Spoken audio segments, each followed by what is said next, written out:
O 1º de dezembro é o dia da restauração.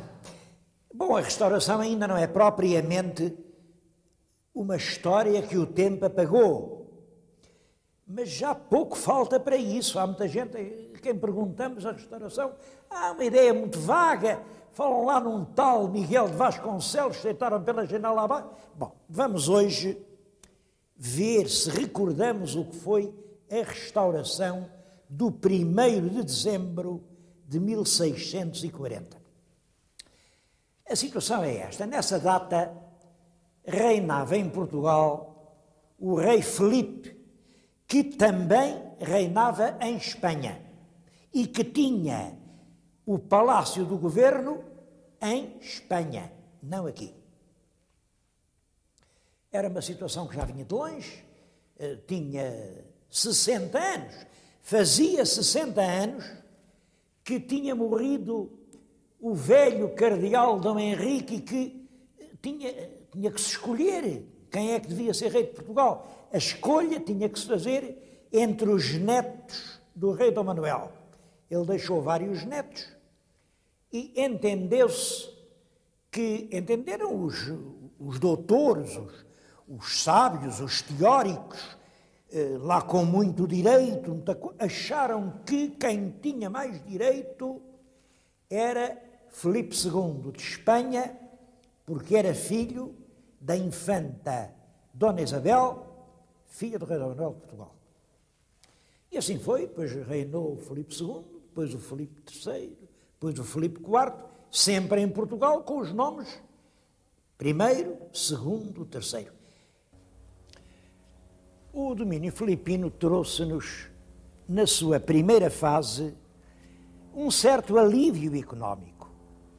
A Espanha era uma grande potência e isso veio provocar em Portugal uma certa expansão do comércio, um desenvolvimento da classe média. Reparem que por esse país a maioria dos palácios construídos são do século XVII, mas quando?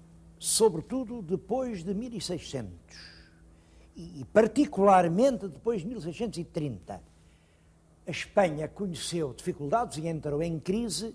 Foi preciso começar a exigir mais impostos, a fazer pressão, e isso desencadeou um forte sentimento de irritação popular.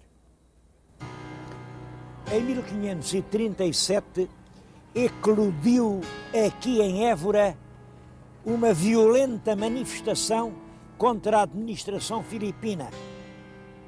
O povo apoderou-se da cidade e o movimento propagou-se rapidamente a todo o Alentejo, chegou ao Algarve, fez-se mesmo sentir noutros pontos do país. É isso que chamam a revolta do Manuelinho de Évora. Expressão curiosa, porque o Manuelinho existia. Era um inocente, um tonto que não dizia coisas com coisa. Ele arrastava-se aí pelas ruas e ninguém lhe podia fazer mal.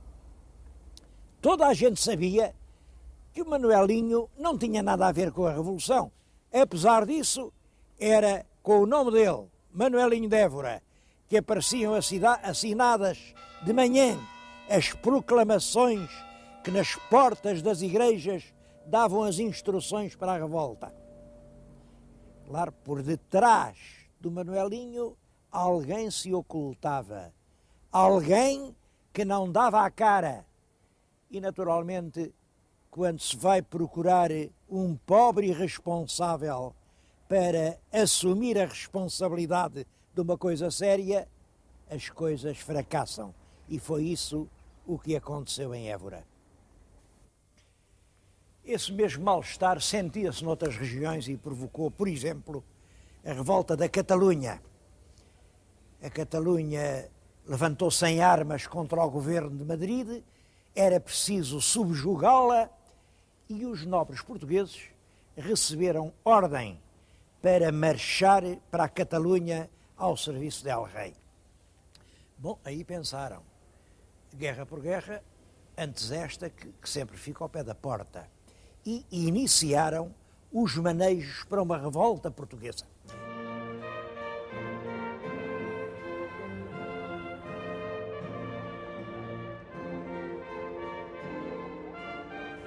A imagem deste palácio é familiar, pelo menos a todos os lisboetas.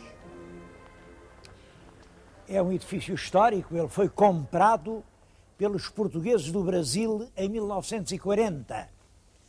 1940 fazia então 300 anos da restauração.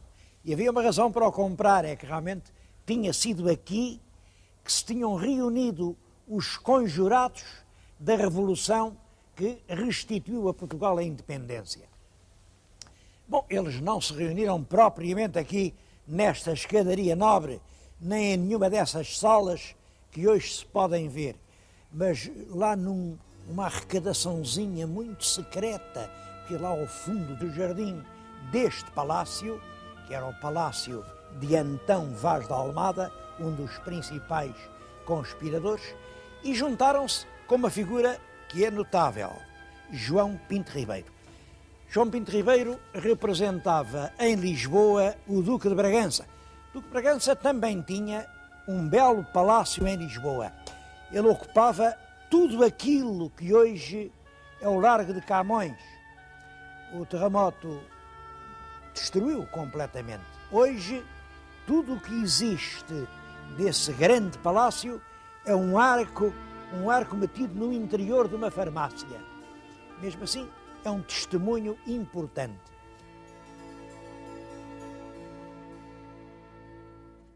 Aqui está o lugar da reunião.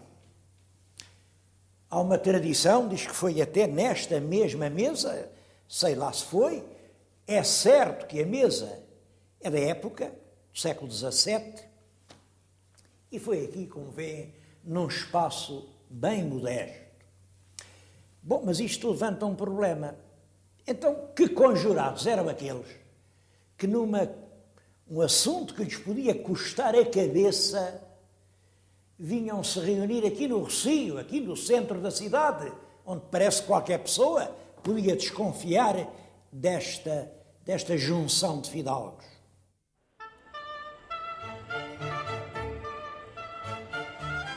Há sempre uma explicação para as coisas, o que é preciso é procurá-la. Um dos lugares mais concorridos de Lisboa eram nessa altura as portas de Santo Antão. Hoje ninguém sabe onde eram as portas de Santo Antão. Hoje, portas de Santo Antão é nome de rua. Bom, mas as portas de Santo Antão acabam de aparecer. As obras que a Sociedade Histórica da Independência de Portugal fez na sua sede, trouxeram-nas outra vez. É isto que estão a ver. Este arco gótico é uma das famosas portas de Santo Antão. Era por aqui que se entrava e se saía em Lisboa, concretamente. Era a entrada para o Rossio. Ninguém se espantava por ver uma pessoa passar aqui pelas portas de Santo Antão. Mas podia haver outra razão. O jardim do palácio ficava encostado à muralha fernandina. Isto que estão a ver é a própria muralha medieval. Era aqui que Lisboa acabava.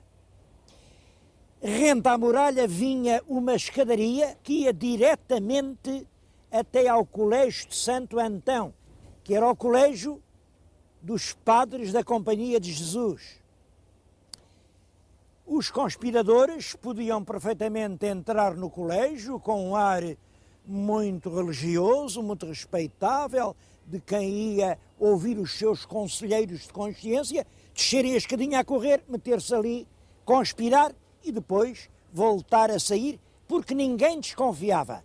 Nessa altura, todas as pessoas respeitáveis iam ao Colégio de Santo Antão. Eu não sei se assim foi, mas isso é muito provável, porque sabemos que era por esta escadaria que os conspiradores entravam naquele pequeno pavilhão. E também sabemos que a Companhia de Jesus foi quem acobertou a revolta popular do Manuelinho de Évora e foi quem esteve por detrás da revolta fidalga 1640 em Lisboa. Por qualquer razão, os jesuítas apoiaram fortemente a restauração portuguesa. Como sabem, o padre António Vieira, o grande orador, foi um dos arquitetos da política externa de Portugal e um dos grandes conselheiros do rei Dom João IV. E em Coimbra havia um professor, o padre Francisco Soares, chamavam-lhe o doutor Exímio, que inventou uma teoria para justificar a revolta portuguesa. Era o Pacto da Sujeição. Dizia ele que entre os reis e os governados há uma espécie de pacto. Qualquer das partes o pode denunciar. O rei pode dizer que já não quer reinar mais, mas os governados também podem dizer que não querem mais aquele rei. E tinha sido isso o que os portugueses tinham feito aos reis filipinos. Não sei que razões houvesse, mas é possível que isso se ligasse com as queixas que os jesuítas tinham dos Filipes no Brasil. O que os conspiradores vinham fazer aqui era preparar um movimento militar que colocasse no trono de Portugal um rei português. Bom, e tinham resolvido que o rei fosse o Duque de Bragança, Dom João. Eu tenho justamente atrás de mim um belo retrato de Dom João, Duque de Bragança, que foi aclamado em Lisboa, rei de Portugal, no dia 1º de dezembro de 1640. É essa aclamação que se chama restauração. Os conspiradores que tinham vindo aqui a Vila Viçosa, e eu estou a falar-lhes no Palácio de Vila Viçosa, encontraram o Duque hesitante, reticente. Ele não aceitou imediatamente essa ideia de se pôr à frente de uma conspiração de nobres. E isso foi-lhe levado a mal. Na realidade, o Duque tinha jurado, em termos sagrados, fidelidade a El Rei Filipe, e revoltar-se agora contra ele não podia deixar de ser considerado um crime de alta traição. Quer dizer, o Duque arriscava a cabeça no que podia ser apenas uma aventura. Diz-se que quem o encorajou muito no ato de aceitação foi a mulher, a duquesa Dona Luísa de Gusmão. Ela está também aqui representada nesta sala e foi uma grande rainha. Uma grande rainha, quer enquanto reinou como esposa del rei, como depois que ele morreu, e ela teve que exercer a regência porque o herdeiro do trono era um príncipe, enfim, sem quaisquer qualidades que lhe permitissem exercer as suas responsabilidades. O Dom Afonso VI. Foi uma grande rainha. É dela que se diz que teria dito a famosa frase: antes rainha uma hora do que duquesa a vida inteira. Não sei se ela disse a frase, porque sabem que essa coisa de grandes frases é uma coisa que se diz sempre depois. Eu já tenho ouvido atribuir a mim próprio frases que eu nem sequer pensei, quanto mais dizer. Às vezes o senhor disse que isso de grandes frases, não. As grandes frases escrevem-se depois. Mas, em todo caso, esta frase, antes rainha uma hora que duquesa a vida inteira, exprime o ânimo corajoso desta mulher que teve um papel preponderante na restauração de Portugal.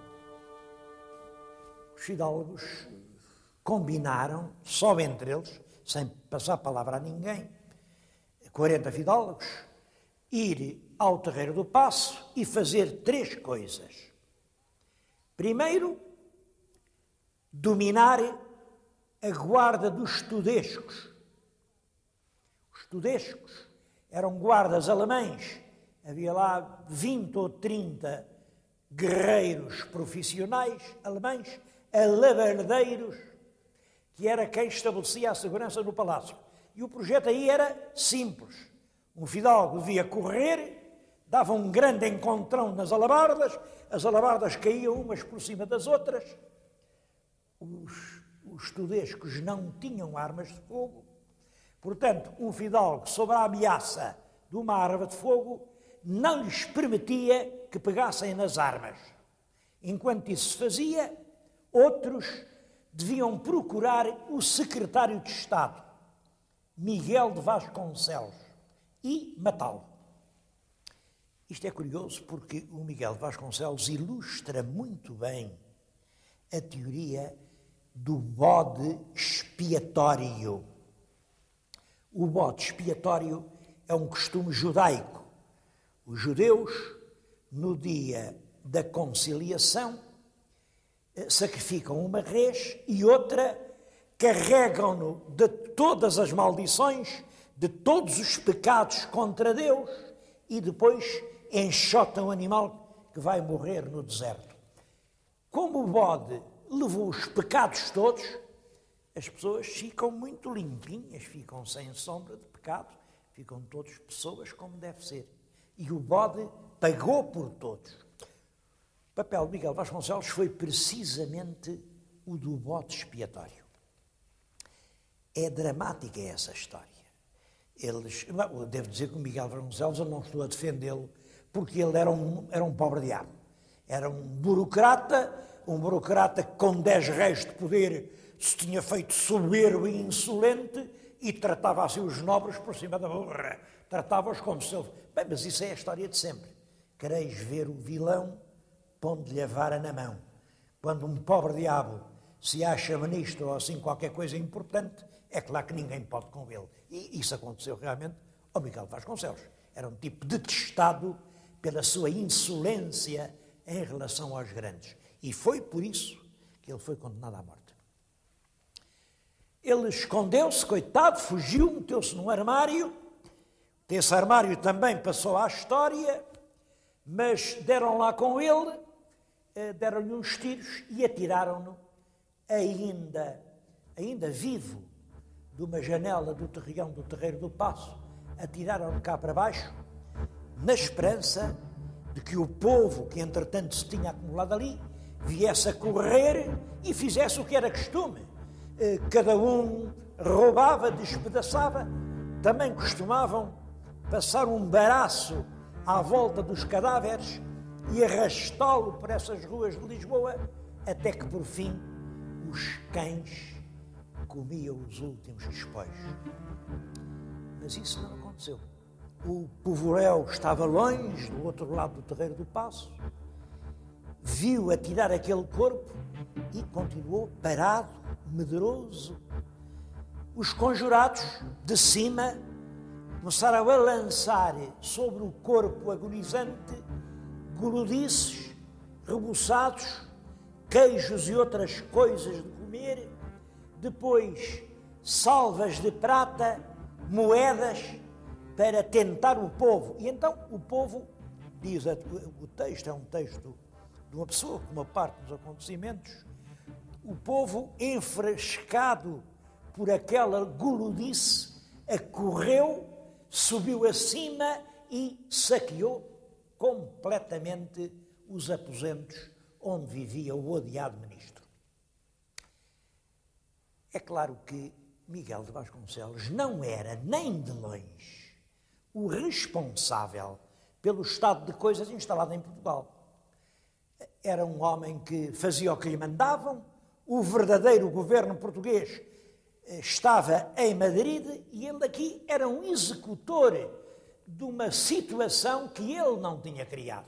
Quando se instalou em Portugal o domínio filipino, O Miguel de Vasconcelos nem sequer tinha nascido, mas foi ele que ficou o bode expiatório, o responsável, o único vilão da peça, o traidor, o mau português, foi ele.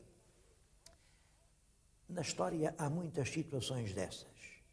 As grandes culpas coletivas encontram sempre alguém em quem carregar as responsabilidades, de maneira a inocentar toda a gente. O golpe do Terreiro de Paço foi secundado com o maior entusiasmo em Coimbra, no Porto, em todas as povoações portuguesas, no Brasil, na Índia, na África. Houve só um lugar onde preferiram a obediência ao rei Filipe. Foi em Ceuta, o que não admira. Como sabem, Ceuta depende inteiramente do abastecimento que vem de Espanha. E, portanto, esses tiveram que optar pela solução filipina. Todas as outras possessões portuguesas espalhadas pelo mundo aclamaram com o maior entusiasmo El Rei Dom João IV, o antigo duque, era agora rei. Devo dizer que ele mostrou-se um homem inteiramente à altura das circunstâncias. Os conjurados de Lisboa, no próprio dia 1º de dezembro, estavam muito contentes ao memorialista que diz: eu estava lá e vi quando aquilo começou, o relógio marcava 9 horas e quando aquilo acabou, marcava 9 1/4. Bastou um quarto de hora para tirar um rei e pôr o outro. Ele enganava-se, porque a esse dia, a esse momento do Terreiro de Paço, seguiu-se um esforço que só vai terminar no ano de 1668. São 28 anos de uma guerra difícil, em que toda a população portuguesa, de uma forma que hoje impressiona, como foi possível um povo tão pequeno, com tão poucos recursos, aguentar as sucessivas intervenções militares espanholas, e a Espanha, apesar de todos os reveses que já tinha sofrido na Europa, continuava a ser uma grande potência militar. Bom, foram esses 28 anos que permitiram a independência portuguesa e que permitiram que Portugal continuasse a figurar no quadro das nações independentes. É claro que tudo tem o seu preço.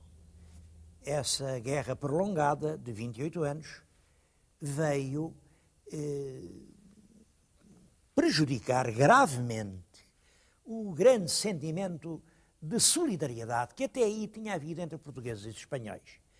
Esta ideia que hoje se diz de Espanha, nem bom vento, nem bom casamento, tudo isso vem com essa guerra, que foi realmente uma guerra cruel, uma guerra sem quartel. É nessa altura, acaba, por exemplo, o bilinguismo. Sabem que no tempo do Camões, qualquer homem de letras dominava praticamente com a mesma facilidade o português e o castelhano. A partir de 1640, a língua castelhana é totalmente banida pelos literatos portugueses. E ficou, é claro que ficou um sentimento que ainda não foi completamente ultrapassado. Esse é o lado negativo. Todas as guerras deixam sempre esse sedimento no fundo do copo da história, esse sedimento de amargura e de remorso. Mas é claro, há o lado positivo. Portugal pôde prosseguir o seu ritmo histórico. A nossa língua, a nossa cultura permaneceram indenes. Bom, e é por tudo isso que continua hoje a ser feriado a data do 1º de dezembro.